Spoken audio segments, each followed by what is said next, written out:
আমার তো টাকা পয়সার অভাব নাই, জমি জমারও অভাব নাই, খের মেরের অভাব নাই, 4-5টা গরু কিনা লাগবে। যাই দে ব্যাপারীর কাছে, যাই দে ঘুরে আসি। ও ব্যাপারী দাদা, ব্যাপারী দাদা, ভাই কথা নাকি? বলছে আমার তো কয়টা গরু কিনা লাগবে, গরু মরু দেখা আছে নাকি তোমার?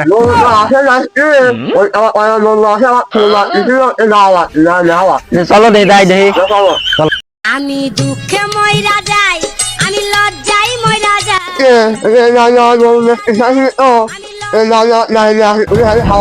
যাও। ও চাচা,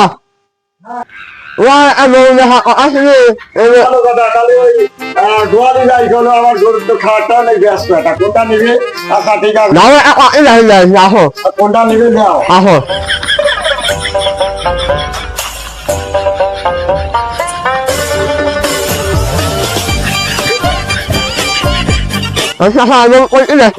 ওইটা ওই ছোটটা এলা কোনটা নিবে? আহো আহো, আহো।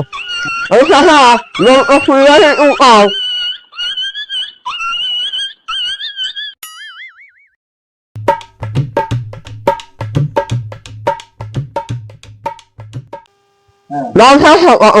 দামটা 2,20,000 দাও।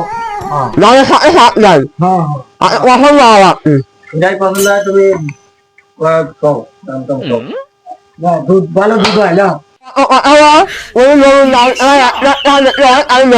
তুমি এই দামে গরু কিনে রাই যাও, এই দামে গরু হয় নাকি? আমি তো কিছু জানি নি। 2,20,000 খাইছি, তুমি 2,500,000 টাকা দাও।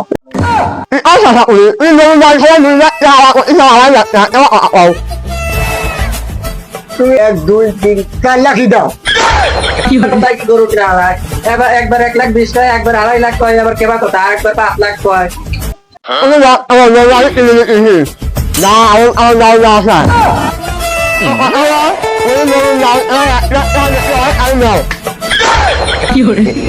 ওইদিকে যা গরু গা সব দামে অভিযানে ফাইল হয়ে যায়।